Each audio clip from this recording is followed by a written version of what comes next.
प्रिया को घूमना बहुत पसंद था। एक धूप वाली दोपहर उसे एक जादुई चीज मिली। एक पीली स्कूल बस जो एक भूली हुई जगह में खड़ी थी। उसकी खिड़कियां धूल भरी थीं और टायर पंक्चर थे। लेकिन प्रिया के लिए ये एक बड़ा रोमांच था जो उसका इंतजार कर रहा था। वो ध्यान से सीढ़ियां चढ़ी और अंदर चली गई।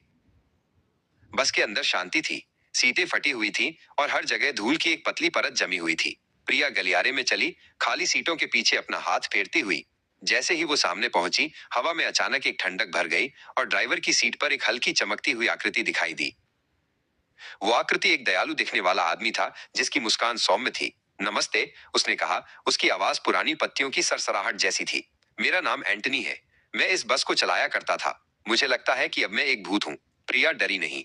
वो उसके पीछे वाली सीट पर बैठ गई। मैं प्रिया हूँ, उसने कहा। आपसे मिलकर अच्छा लगा, एंटनी।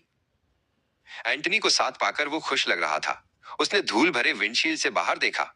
मुझे बच्चों की बहुत याद आती है, उसने कहा। मुझे उनमें से बहुत से याद हैं। एक लड़का था जो हमेशा मजाकिया चुटकुले सुनाता था और एक लड़की थी जो हर दिन स्कूल में एक अलग पालतू पत्थर लेकर आती थी। वो धीरे से हंसा, अपनी यादों में खोया हुआ था। और एक लड़की थी, एंटनी ने अपनी आवाज में गर्मजोशी के साथ जारी रखा। वो उन सब में सबसे चतुर थी। वो हमेशा एक किताब में अपनी नाक घुसाए रखती थी और वो स्कूल जाने और वापस आने के पूरे रास्ते पढ़ती रहती थी। उसकी माथे पर एक छोटा सा निशान था, उसकी बाईं भौं के ठीक ऊपर, जो तब लगा था जब वो अपनी साइकिल से गिर गई थी। प्रिया के दिल में एक छोटी सी हलचल हुई। ये कहानी जानी पहचानी लग रही थी, जैसे कोई आधा भूला हुआ सपना। उसने अपना हाथ ऊपर उठाया और अपने माथे को छुआ, लेकिन वो चिकना था। उसे आश्चर्य हुआ कि निशान वाली लड़की की कहानी उसे इतनी महत्वपूर्ण क्यों लग रही थी। उसका नाम अंजलि था, एंटनी ने कहा, जैसे कि वो प्रिया के मन को पढ़ सकता हो। मुझे हमेशा आश्चर्य होता था कि उसके साथ क्या हुआ।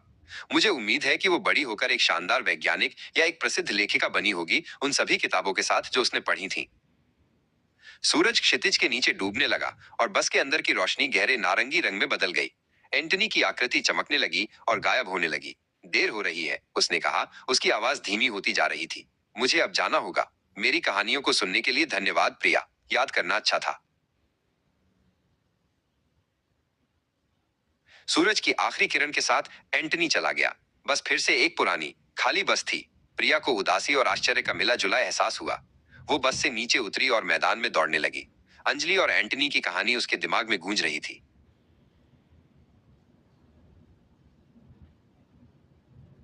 वो अपने घर के पिछले दरवाजे से अंदर भागी, जहां उसकी माँ रात का खाना बना रही थी। प्रिया ने कहा, उसकी आवाज में सांस फूल रही थी। जब आप छोटी थी, क्या आप एक पीली स्कूल बस में जाती थी? क्या आपके बस ड्राइवर का नाम एंटनी था? उसकी माँ अंजलि जम गई। उसके चेहरे पर पूरी तरह से सदमे का भाव था।